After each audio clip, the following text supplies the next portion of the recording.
Lottery draw is live in 50 minutes here on BBC One.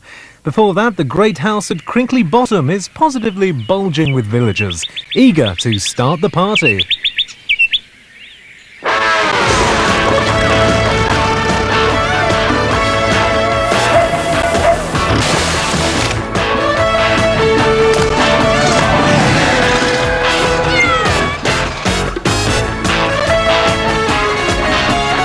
Welcome to the biggest party ever. Who'll be the star of a special NTV with a widescreen difference this week? What happened after the machine broke last week? And why is Leslie Ash dressed like this in a sandpit? You could be in the money with number crunching and grab a grand. And there's loads of surprises. Come on, it's starting. So let's get up to the Great House.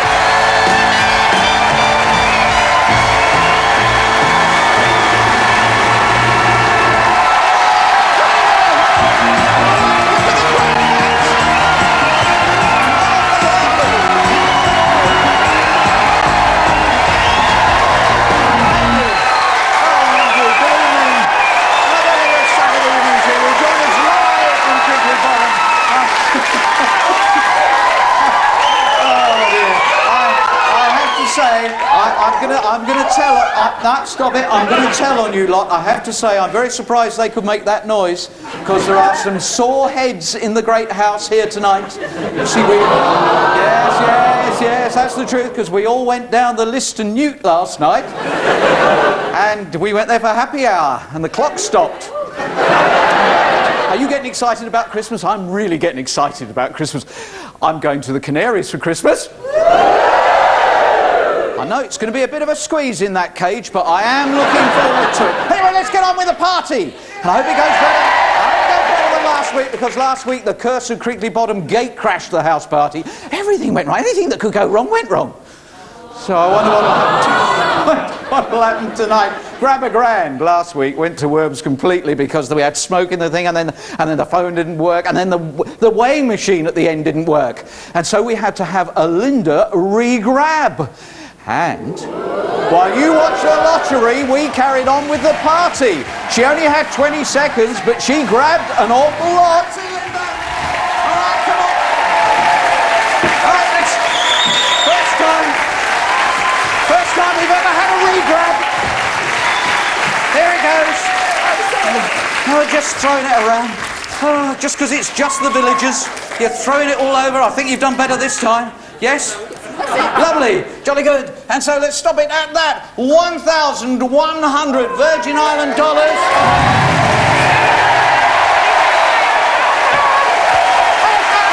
Re-grab. Back to you, Noel. You've got what you need now. And Steve Rowland, who was in Tyne and Weir, wouldn't have seen that bit, and he got £726 as well. And somebody here in the Great House could get £1,500 in Grab a Grand. We've got an NTV. NTV is always dangerous. We can plot it up to a point. We're never quite sure how NTV is going to work out. But we have the biggest NTV we've ever tried, and it's not in someone's house. So it's an NTV with a difference. The gotcha for Leslie Ash involves her with Norman the camel. Oh, paper towel.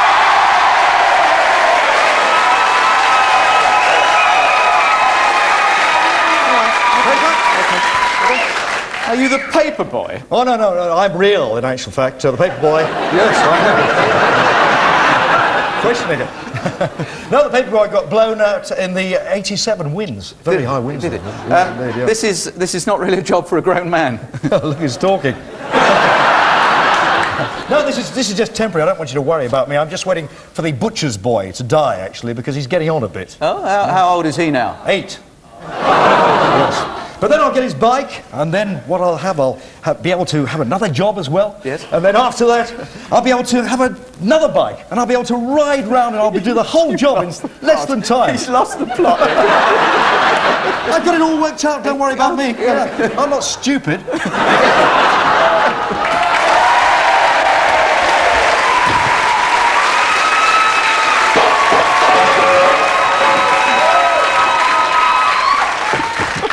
Oh, you might need this.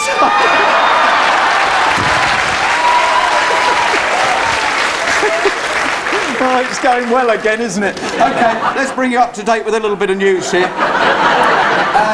Right, good news. Very good news. Actually, it's sensational news. Well, we're doing Shakespeare next. Yesterday, they buried the Crinkly Bottom time capsule. It was filled with trivial things from the 20th century. Yeah, I managed to get out just in time.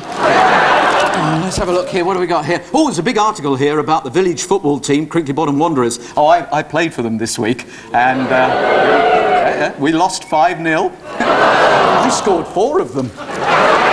This doesn't look good for the economy. Mr. Kenneth Clark has applied to become a contestant on Grab a Grand. Oh, right. Talking of which, would you like to be in the money? You'll need a question. You'll need a clue. Look at this. And we had some prisoners in the house trying to escape last week, and one rank was more popular than all the others. There was more of one rank than all the others. And so, have you any ideas at all? Now, look here, chaps. This is the way it is. Okay, we're doing it for Queen and Country this evening, so let's get the old digits out. And if you think that those jolly good Tommy chaps, the rank that was most popular was Corporal, give us a call on 0891 44 771. And if you think it was Sergeant, dashed fine idea that'd be, it's 0891 44 772. 0891, well, there's a 3 at the end if you think it's private. Sorry about that, I shouldn't whack the privates. And 4, Field Marshal. Not a very good one there. Calls cost 39p a minute, lines close at 1935. Oh, that's before the Second World War. Please dial very, very carefully indeed, and keep your chin up whatever you do, and if your number's on it, you could be well and truly in the money. As indeed you could if we go number crunching somewhere in your area. Here it is, the number crunching box this week. Where is that? Looks like a sports stadium. Oh, well done. It is a sports stadium. It's at Crystal Palace. Crystal Palace at the National Sports Centre. Don't move, even if you're actually there now. You can't get in the number crunching box until you've got the code 362. 362 is the code for the number cruncher. But of course, it's not always the first person who gets there. We want everyone to be very, very safe indeed, so I shall read another safety poem from my special book of poems that I've written. And incidentally, this week, I've decided we should have a little bit of music to go with it, and I've got one of these CDs. I don't know whether you know about these CDs, but I mean, they're fantastic. There's hundreds of hours of music on here. It's quite amazing, and it's scanned by laser. I mean, fantastic high-tech stuff. It really is. So I'll put it on my CD player. There we go, lovely. And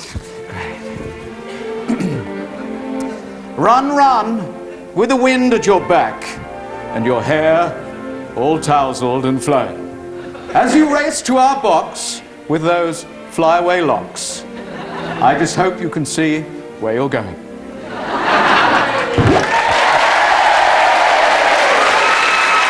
They feel only one thing, the curse of Crinkly Bottom. There was Hunt. To write out my, stick 'em up note. Yeah. When where's this? I've got to read this, I'm sorry. And Freeman. I knew he couldn't remember, and he wrote it on his arm. Not forgetting Beecham. I tell you what did it. If I can remember now, I'll tell you. And of course, Edmonds. I've completely forgotten what I'm supposed to say. Just say it. The curse of Crinkly Bottom. Strike next.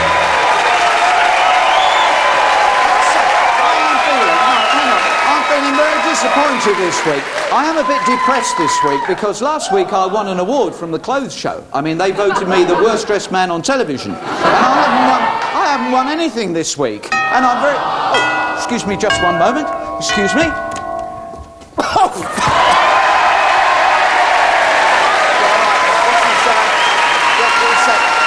Please, calm down, please. It's all right, it's only... It's just... It's Figley E. Whiteside, who's Crinkly Bottom's mad inventor. He's not very good. Hello, Figley. Mr. Bottom. Yes, I don't want to frighten you, Figley. No. Your pen's on fire. My what? Your pen's on No, no. No. This is my latest invention. It's my very, very latest invention. I wonder. Please be quiet.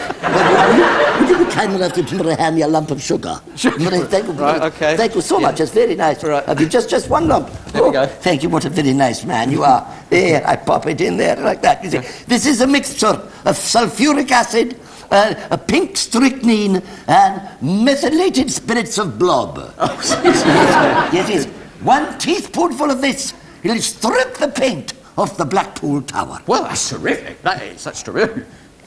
Well, no, not really, you see, because as a matter of fact, it's supposed to be lemonade. But thank you very much indeed for the lump of sugar. I'm sure that will help things along. Very, very much indeed. Thank you, Figley.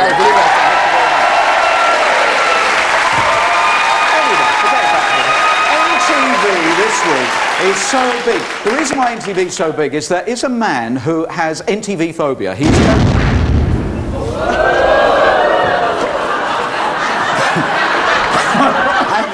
I'm very sorry. I think I must have rather overdone the sugar. Yes.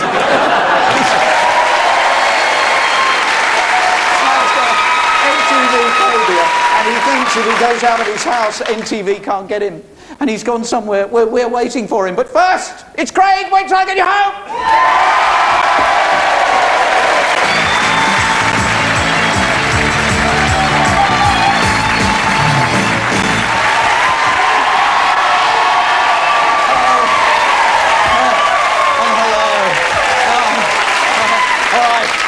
You can sense they're hungry for scandal. You can sense it in the breeze. Hazel and Stuart, and we're playing for a very stylish travel bag. I opened up by asking Craig, what did Mum first like about Dad? Did he say the gentle aroma of his embrocation cream, his hair, or did he suggest some other attraction? Something else. She probably liked his fiery red hair.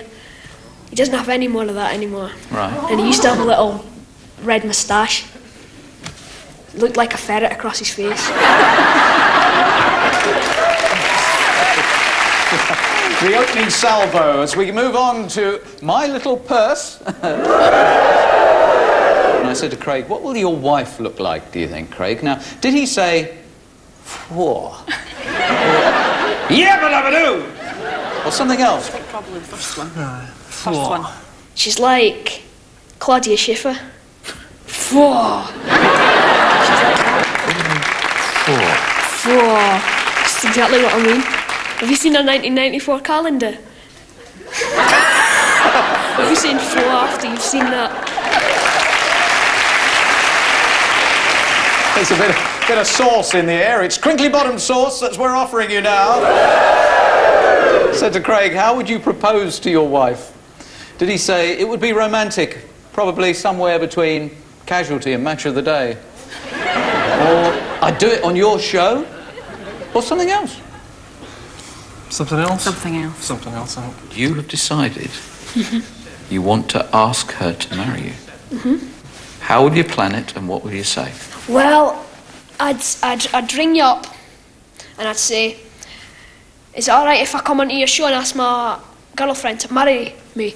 And you'll say, alright then, just come on whenever you want. If you're not retired by then.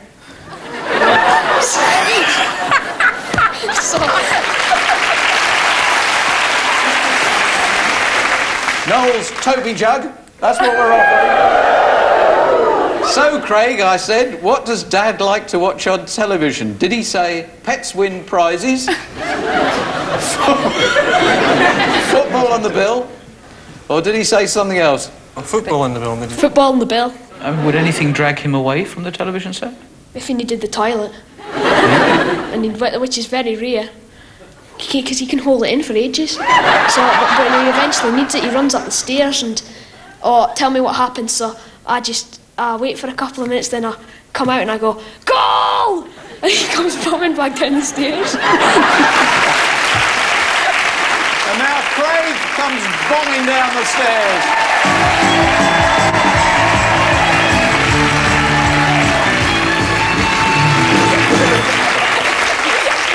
Serious trouble you're in. Can you remember what you asked for? A television. Hold on to those. Now, one says that you must, Craig Robson, give your Claudia Schiffer calendar to charity. Help Mum with the food shopping for a whole month. Oh, no! Eat out at an Indian restaurant every night for a week. You go for the red one? Okay. Eat out in an Indian restaurant every night. It gets better and better and better. Because there's your television as well. There you go. So thank you, Stuart. Thank you, Craig. Let's go.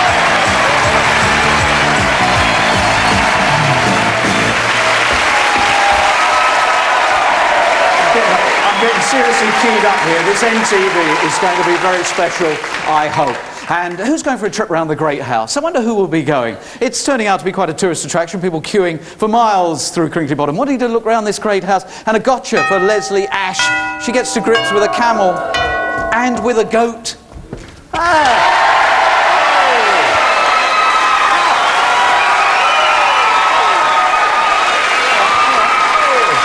worry, I'll deal with it. Please. Like animals, yes? Good day, Noel. I was just passing. Oh, well, thanks for telling me. No, wait. I come to give you a message from one of your fans in Australia. Oh, a message from one of my fans in Australia? What do you say? I don't know. I don't speak kangaroo. Well. Noel Edmonds, eh? You're my second favourite British entertainer. Oh, and who's your best? Just about anybody. Just to slag me off. I must admit, I've been very extravagant recently. Not only have I bought myself a new CD player, but I've got a brand new high-tech radio. It's absolutely fantastic. Look at it. I got it from the Antiques Roadshow. Well, actually, I got it from DLT's Disco, but this is... Oh, no, it isn't. Crinkly Bottom FM. Wonderful radio station. It's had some problems. Half the listeners have gone away, but I'll probably go and look for them. The controller, I think, has got the wrong DJ. It's playing the wrong sort of music, but they do have that lovely slushy programme where they talk about things that... yes. Human tragedy. This is the sad story of Alison. I'll call her Alison. It's not her real name, but she doesn't want her identity to be disclosed. You see, Alison is a homemaker. She devotes her life to caring for the needs of her 2 children and her husband. Let's call him Jeffrey. Day after day, she cleans, cooks, washes, kisses away bumps and scratches. Oh, yeah, it's portable. Takes on board the worries and trials of her spouse. Sound fairly normal? Well, that's where you're wrong. Lovely. Because Alison has an extra burden to weigh her down. Jeffrey. He what means a story. well, but he doesn't think. I love Every these slushy morning, stories. Alison wakes up thinking, maybe today will be the day that Jeffrey does something right and gives her a hand. It's a story all about, really, somebody who's married to the world's worst husband. And, it's a common tale, but he's actually here. The world's worst husband is here. Could I just ask you to hold on to my radio? Don't steal it. Now, I wonder whether any of the guys here are flinching at the moment, thinking, would my wife describe me as the world's worst husband? There's one for the Crinkly Bottom Infirmary. Hello, how are you? Not too bad yourself? Yeah, I'm all right. I'm doing okay. Can you smell pigs round here? Barry? Barry Williams? Yes. The world's worst husband?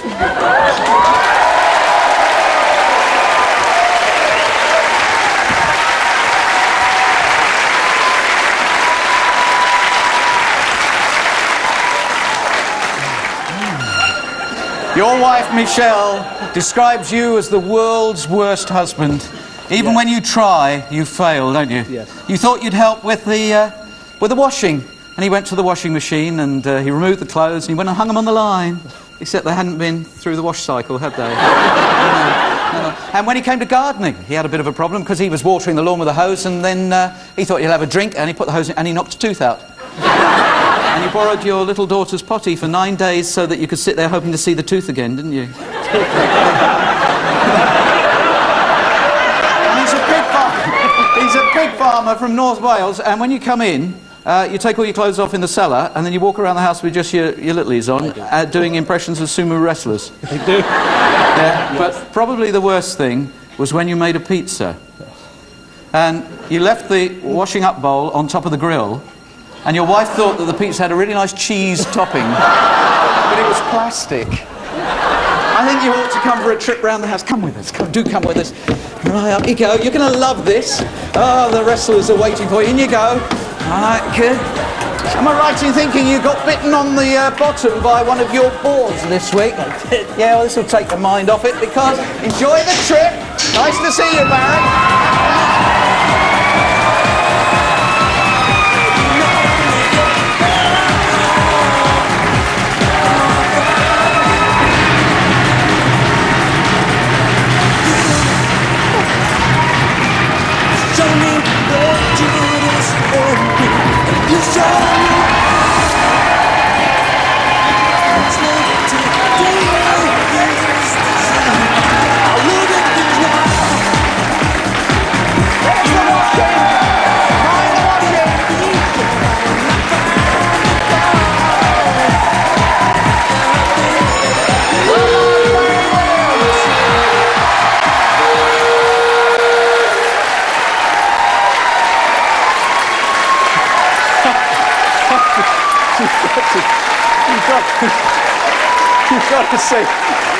You've got to see this. Simon, come forward.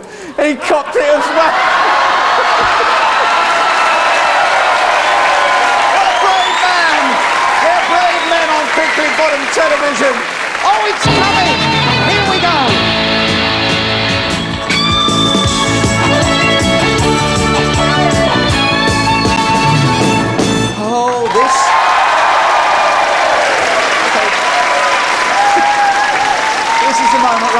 This is the moment I've been waiting for, because there is a man called Colin Leonard who has NTV phobia. He is so certain that his family or his friends will set him up for NTV that he goes out of the house every Saturday night at this time. He thinks if he can get away from a television set, he is totally safe. And he's wrong. Every Saturday night, Colin Leonard goes to the cinema. But we got there first. And he, at this moment, is at the UCI Cinema in Derby. He's watching Chasers, starring Tom Berenger, who was in Platoon. And we have complete control of the cinema. There is the cinema. Colin cannot hear me at all, but we are now able to control totally the next few minutes. Now, there's 200 people there watching the film, and our NTV camera should be able to show us Colin Leonard. There he is. Now, keep it down a sec. Keep it down. And I'll tell you why I need you to keep it down. Because when we link, we must have complete silence here. There he is. He's sitting with some friends, and he's watching this film. He's been through it. He's been looking forward to this. We know that he's been looking forward to this for ages. He obviously cannot hear me. But the people... That's it, Colin. You just... Yeah, I'd have a drink before this happened. All the people around him are NTV actors, and they... No, do keep this down. They can hear what I am saying. Now, in a moment, there is a blonde lady behind him. You just see there over his right shoulder. There she is. And she is going to stand up in a moment and accidentally tip all her popcorn over Colin Leonard's shoulder. Now, she will do it any moment now. Johnson's 7 to 10. I gotta make sure I dot all the I's. All right, I'm going to the head. Whoops. Johnson magic.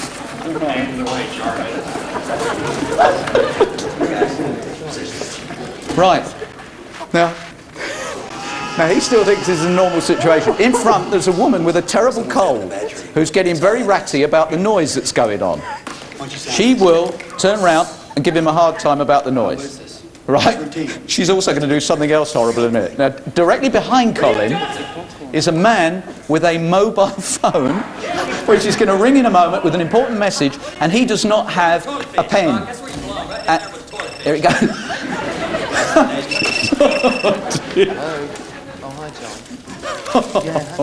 Just get a pen. Excuse me. I'm not a big fan of the makeup. You've got a pencil. You said got a pen. I want the big space. Nothing at all. The right things in your head. Okay. Well, that's Okay, not John, phased him at all. The lady is throwing her used tissues over the back of the seat. And that's not phased him either. I wonder if he's noticed the couple to the right who are having a serious snogging session, one row in front. I mean, that guy's checking her tonsils there. And Colin, yeah, he's taking it all in his stride, just finishing off the rest of the popcorn. Now,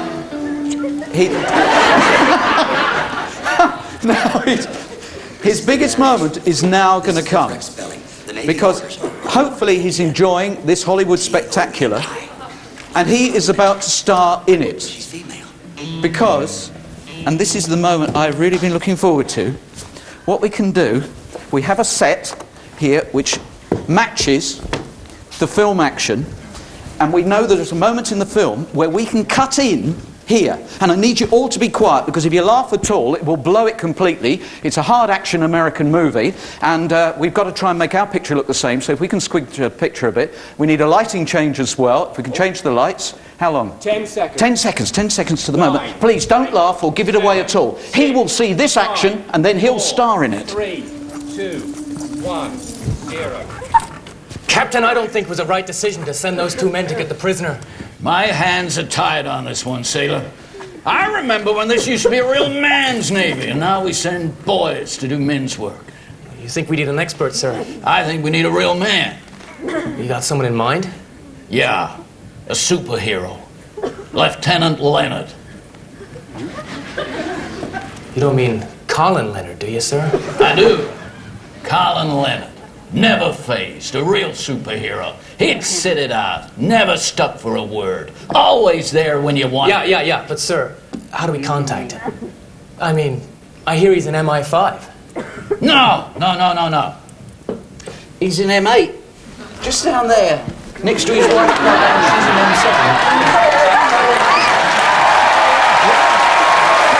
Yeah, doesn't look much of a superhero there, does he? Too good. He's stuck to the wall.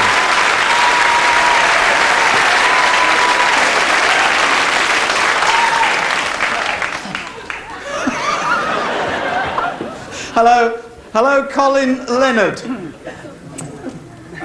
Not really, sir. Hello, Colin. Hello, Noel.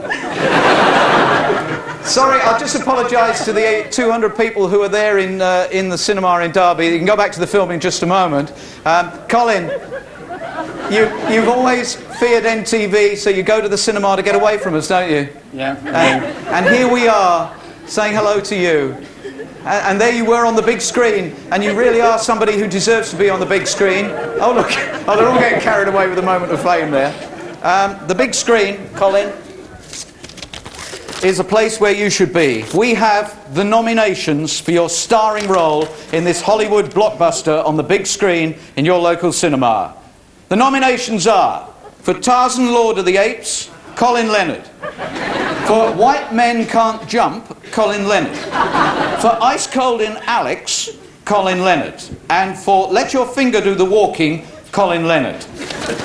And the winner is Colin Leonard. Look at this, your starring moment. You think you are a movie star, a movie star. You think you are a movie star.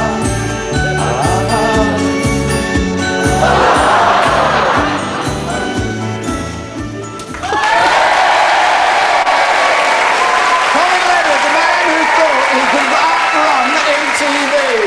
And we got him in the cinema with 200 people in Derby. Thank you, Colin. We might just come back, so do behave. Is there somebody that you would like the might of NTV to visit? Here's our address. It's NTV, P.O. Box 2020, London W12 6HP. It's a right... Oh, we are going to go back to Colin Leonard. We will go back to Derby and see what he's up to.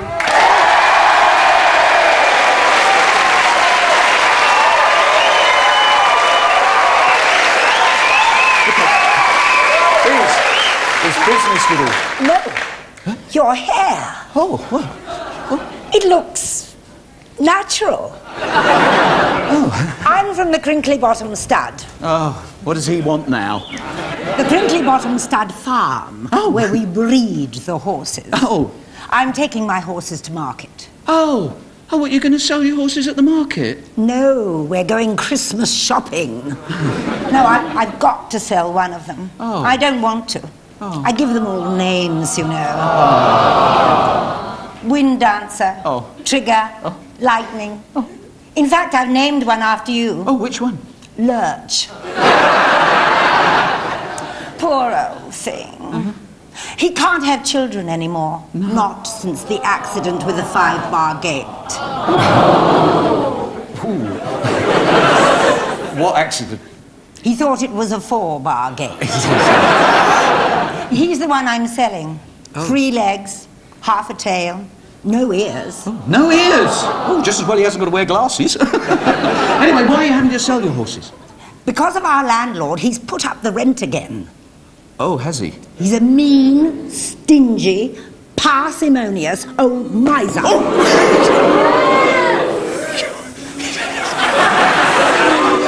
did that harder than you've done it all day. So you like me then? You like him then? I was worried. Oh, I just can't afford the new rent increase. I've tried everything. But you could help. Yes. In order to drive Lurch to market, we have to come across your property. Will that be all right with you? Well, I don't know. I mean, think of the chewed grass and trampled plants and half-eaten apples and whatever, and the terrible smell. I mean, pah. Oh, he won't even notice. So you're going to sell... I want to get this right. You are going to sell the 3-legged horse, Lurch? Yes, I've got to. I've got to find some dumb punter to take him. Oh, what about me? Oh, thanks. But I think it would be easier to sell Lurch.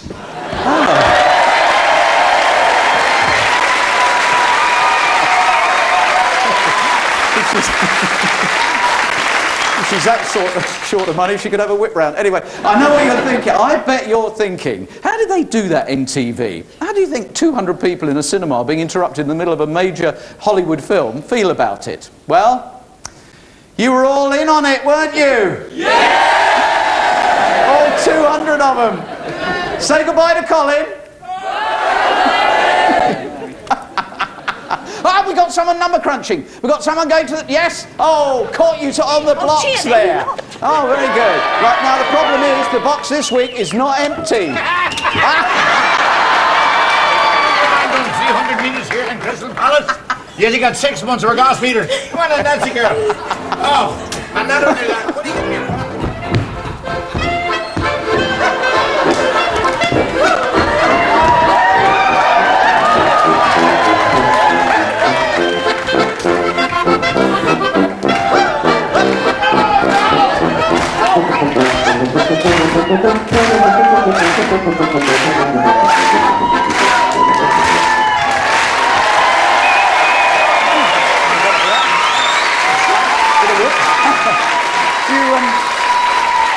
You get the feeling they could be next week's Grab a Grand question. What's it? Hang on. I can hear someone laughing down in the dungeon. Excuse me one moment. What's going on down here?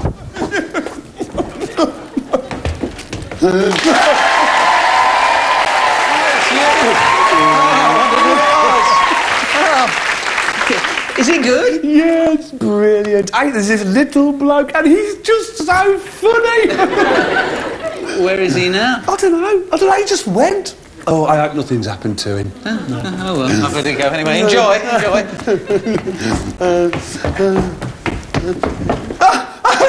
He's back! He's back now! Don't worry about anything. It was only Sammy the Chamois down there. Let's go number crunching!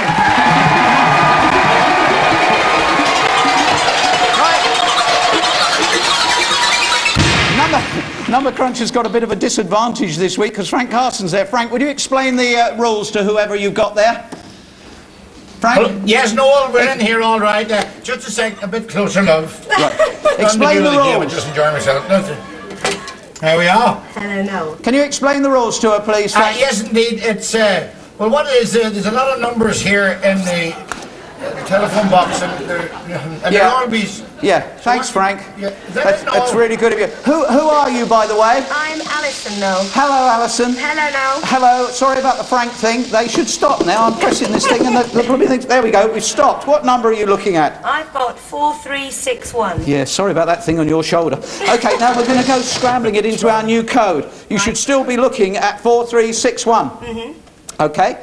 Well, the code can be seen by everybody around the place except for Alison. And you know, you've got to go tapping away and we will see the sums of money that you managed to tap out up there. We'll see your efforts and we'll see the code. And you've got 45 seconds. Start now.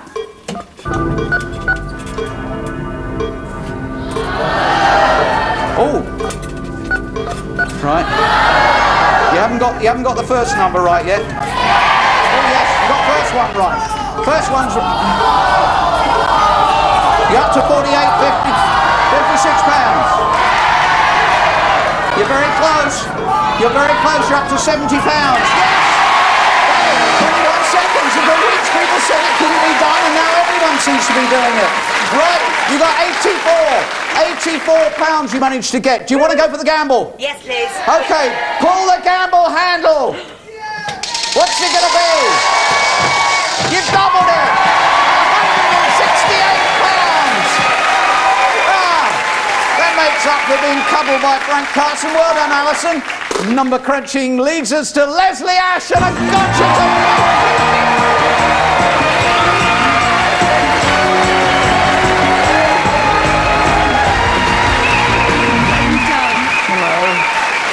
Please sit down. Well, we had these series of programmes for children all about different lives, and we had Arctic life, Amazon life and whatever, and Leslie very kindly took part in Bedouin life, didn't you? Yes. Did you realise that all the language that we taught you so painstakingly was complete gibberish? Ach, no. Ah, right. She is good at it. The accent is absolutely brilliant. And Dave the Arab was a problem, and the goat was a problem, and the camel, Norman, he was a big problem. Leslie Ash presents very seriously Bedouin Life.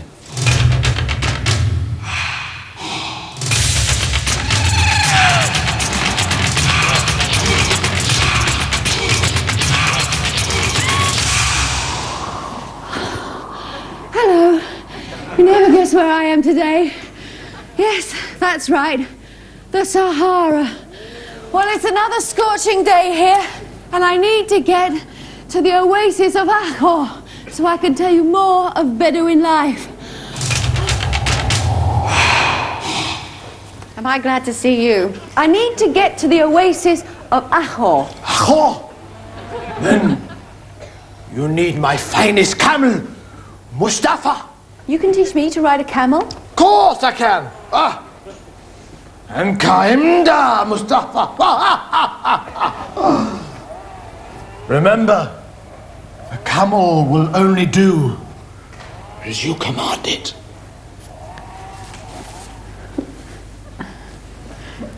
Oh my goodness.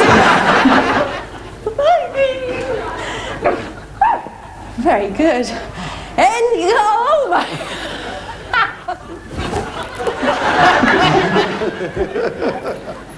Okay, Mustafa.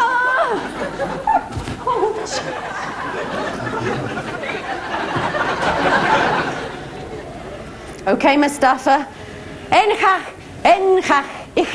Ichir. Take me to the oasis of Ahor. News travels fast in the desert. Here comes a fellow traveller. Mach tulid onteda. Ik falla iland. Ishakara. Well, Dave here is not a real Bedouin, of course. He's just come back from the Sahara. Dave, how was it? Sandy. No, but seriously, it was a very useful expedition, and we gleaned... If I did suddenly meet a Bedouin, how would I entertain him? Bedouins are very social people. They probably greet you with a beverage, as happens in the West. Maybe some form of primitive tea. Obviously, there's no milk on tap, as it were, to be delivered in the middle of the Sahara. So where do we get that? Well, we'd have to go and catch our goat. OK, Leslie, what you do, you grab your teat at the top here, to close off the valve, allowing the let-down reflex, and then squeeze. OK, let me have a go. Pull down. Let's see if my maternal instincts are coming back to me. Yes, it's coming out. I don't know whether you can see that. I'll go and prepare the tea while you do that. Right, so here's the milk. If you'd pour some in there for me. Say when. That's fine, thank you. That's fine.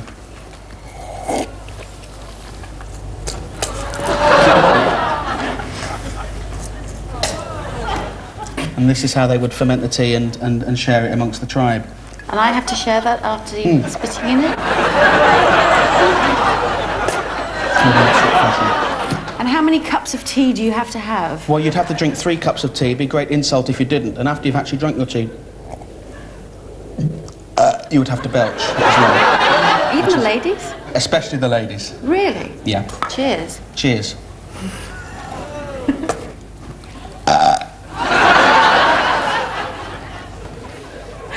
On with our journey. Okay, now could you try drinking a belch? Do the sip. I can't do a belch, no. I'm not doing that.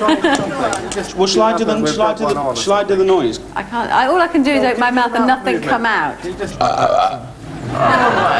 just try that. You ready? You're filming this? Yeah. So have a drink. Okay, run to record, please.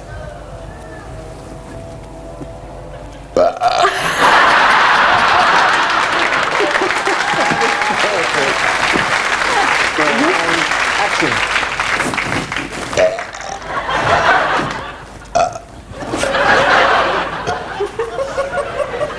Okay, and action.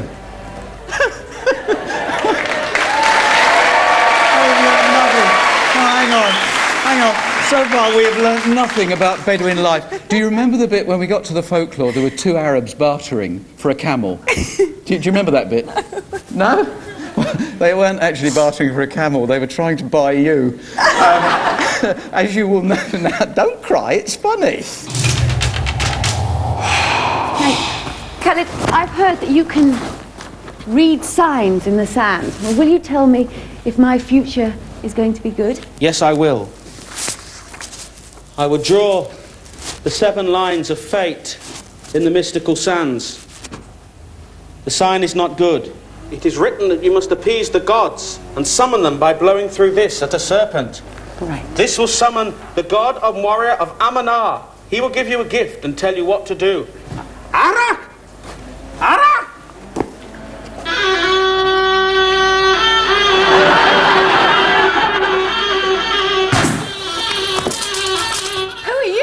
I am the mystical Amanah. What do you want? It is written in the stars, you should take my takuba. It will keep you safe until your path is crossed with gold. Thank you. Bedouin